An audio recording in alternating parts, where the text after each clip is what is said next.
welcome to my YouTube channel.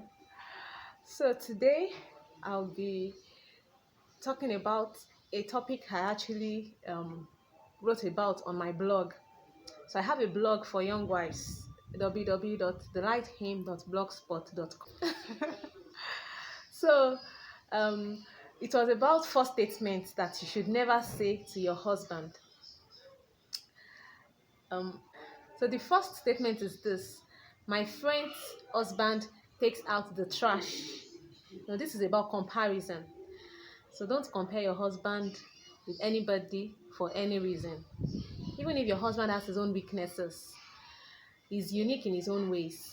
Probably you went to visit your friend and then you found out that it's your friend's husband that takes out the trash, and it does not happen in your own house. You don't need to use that as a basis of comparison for your husband, and then you get on and you are like, hey honey, my friend's husband takes out the trash but you don't. No man would like that. Most men will resent comparison. If there's anything you want your husband to start to do to you, then you should just make it known, in a gracious manner. There's something I usually say, and it's about gracious speaking.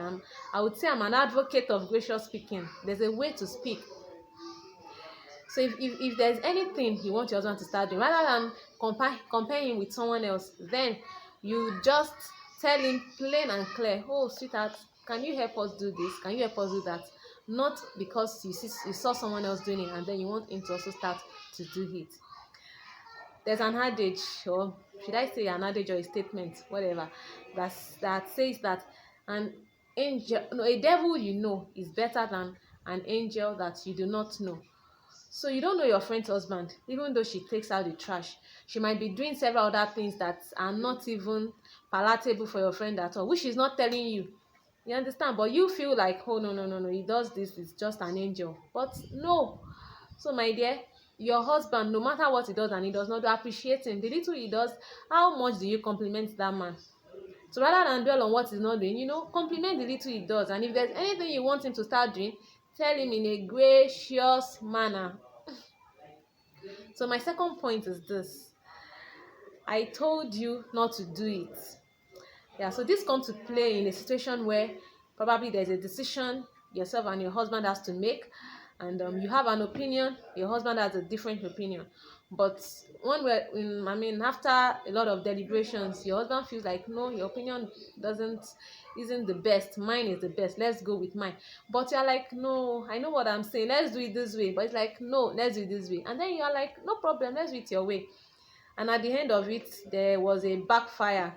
Things did not turn out the way he expected. There's a tendency for you to say, but I told you not to do it. But sweetheart, don't do that.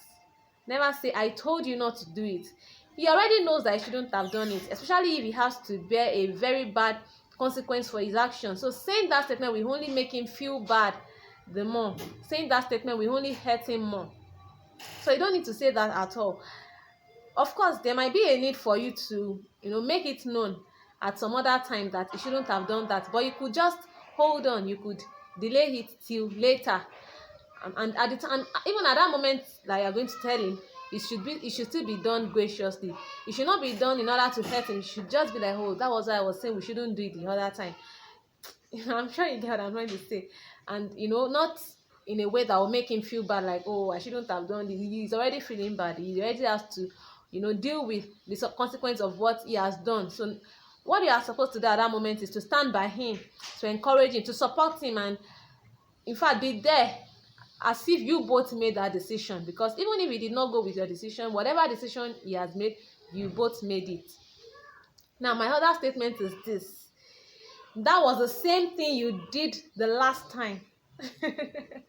This one, hey.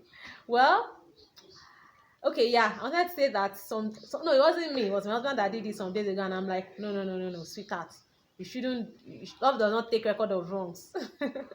And that's the same thing he does for me anyway. Shortly after our wedding, shortly after our courtship rather, we had a retreat and we studied extensively about love. And one of the things that we studied was the fact that love does not take record of wrongs. That was my first time of seeing it that way, that love does not take record of wrongs. Of course, there's a tendency for us to take record of wrongs. You did something for me and I'm like, that was the same thing you did the other day, that was the same thing you did last week. But love does not do that. Me personally, I used to, not like I had a record book, but in my past, like in my relationship with people, I can remember things a lot. You do something for me and I'm like, even if I don't tell you, I might just have it in my mind that she did it the other day. Well, since that time that I really understood what love meant, it made me know that love doesn't take record of wrongs. Love does not have a book that you write down what someone has done to you. What does love does? Love forgives and forgets. Well, it's not like your memory would become lost or something, but you choose to forget. God said, I will never, what was it again? God said, I will remember your sin no more. Yeah, he said, I will remember your sin no more. That was what God said. Not like God lost his memory, but he chose. There's a will, there's a choice of will. There's a will not to do that. And that's the same thing even in your relationship with your husband. Sometimes you are tempted to do that, but please don't be. When you are tempted to do that, remember that love does not take record of wrongs. Rather than say, I told you not to do so, just deal with the present issue. Okay, you have done this, I don't like it. You shouldn't have done this. Not like, that was the same thing you did day before yesterday. Hey. Yeah, and then my last point about first statements you should not say to your husband is this: you are not good in bed. Like, you don't satisfy me sexually. Well, I'm not trying to say that you should not tell your husband this if that is the fact, if this is the truth. That's not what I'm trying to say, but I'm just trying to say that there's a way you can say this that can hurt him, and there's a way you can say it that will make him even feel good after.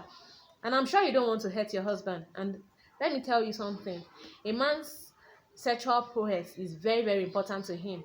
Very important to him.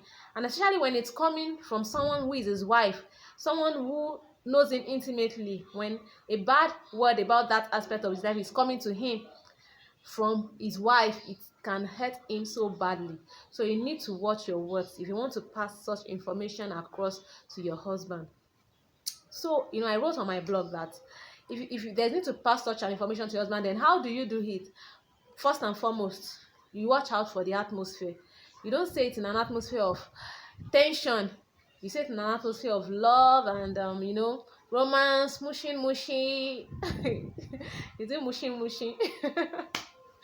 Well, mushy, whatever you get. I'm sure you get what I'm trying to say. Like an atmosphere of, the whole atmosphere is just in lovey-dovey.